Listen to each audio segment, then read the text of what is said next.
left front. It goes to Edwards-Helaire. CEH with TD1. Go out to the end zone. Gronkowski with a touchdown. And that New England combination now in Buccaneer pewter and red.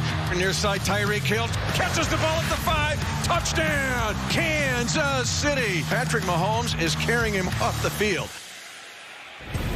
All right, you can call this old school versus the next generation of superstar quarterbacks. Here's how Patrick Mahomes and Tom Brady match up this season. Mahomes and the Chiefs, 9-1. Brady and the Bucs, 7-4.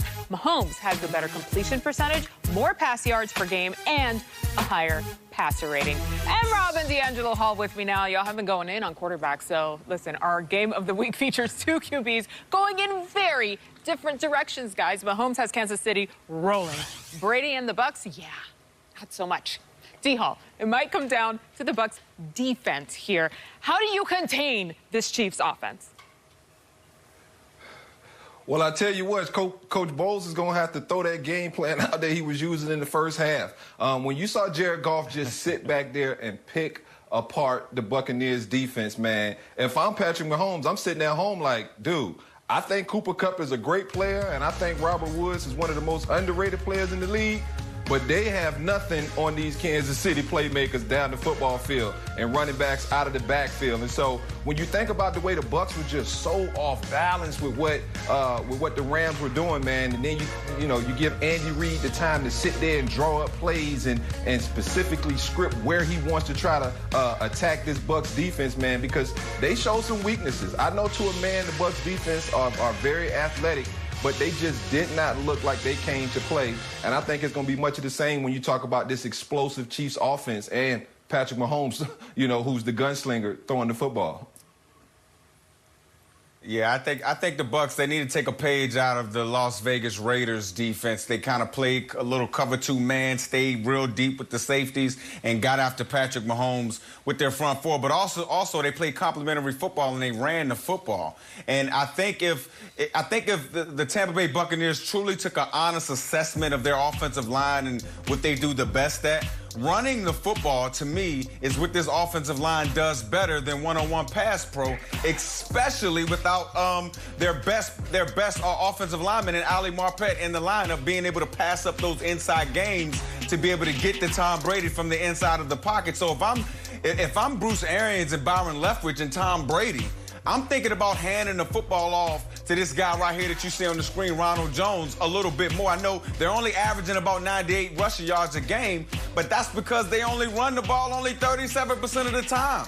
It's like just because they have these shiny toys on the outside and Tom Brady, they're trying to just throw the ball and force the ball down the football field when, again, the engine of their team, which is the offensive line, the engine of every team, which is the offensive line, they're built to run the football. I'm telling you, run the football, Tampa Bay, you'll win more games. Ooh, okay, listen, there were 3 words that Bruce Arians used earlier today: continuity, confidence, and confusion. Now, we already know we have the confidence. If there's time left on the clock, you give it to Patrick Mahomes, he's going to hit a game winner, right? I am confused because that's what we thought we could expect from Tom Brady, but we really have not seen that consistently this season. Thank you, guys. We'll check in a little later. Time now for the Gold Jacket semifinalists presented by Ford.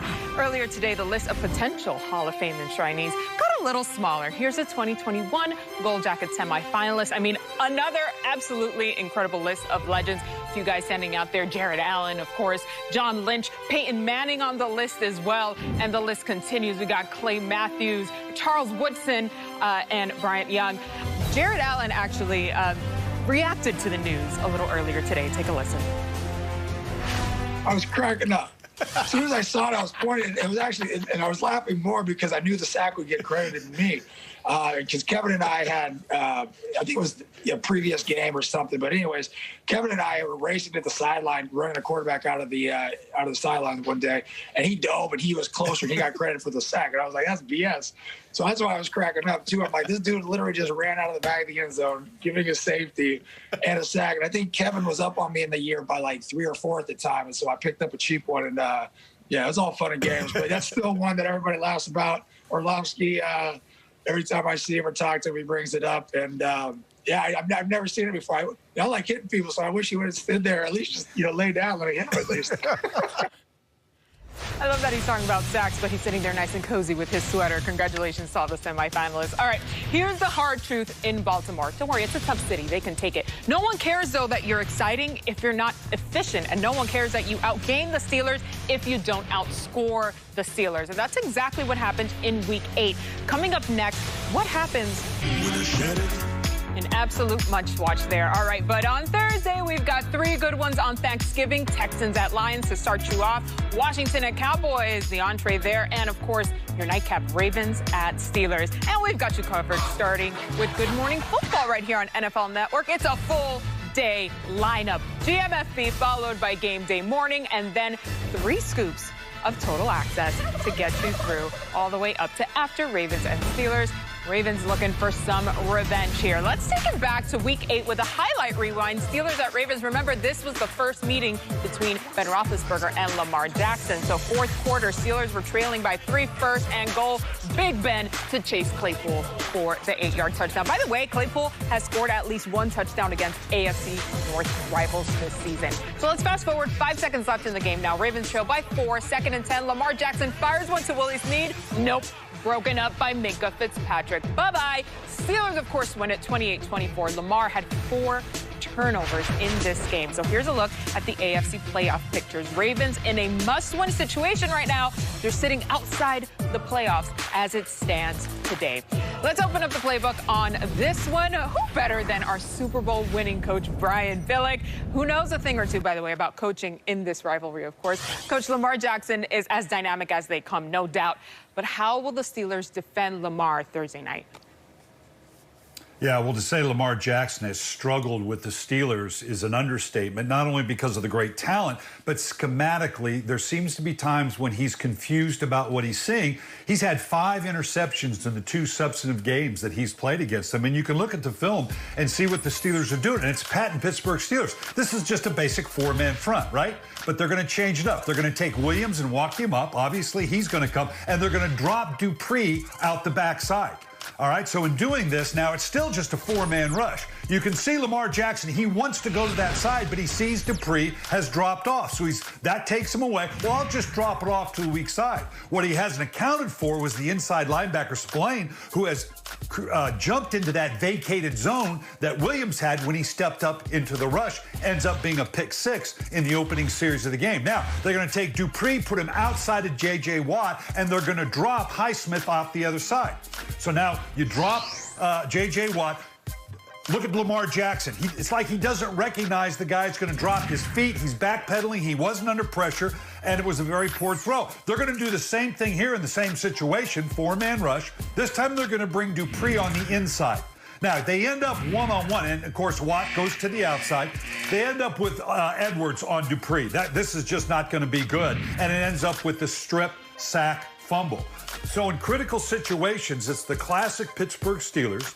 They bring a variety of pressures. They only have to do it with a 4-man rush, and it's yielding some real confusion for Lamar Jackson. He's got to be able to sit in the pocket, recognize that a lot of these zones, there's going to be someone to go to, but he has to recognize where the moving pieces go to. Again, it's classic Pittsburgh Steeler defense, and they're doing it with as talented a group of defense that we've seen in a while in Pittsburgh. So that's going to be the challenge clearly on Thursday night. And, Coach, as the theme here, as you're going through all of these different plays here, especially when you're going up an undefeated team like the Steelers, is making sure you account for everything, recognizing there's definitely a lack of that there from Lamar. Coach, thank you, as always.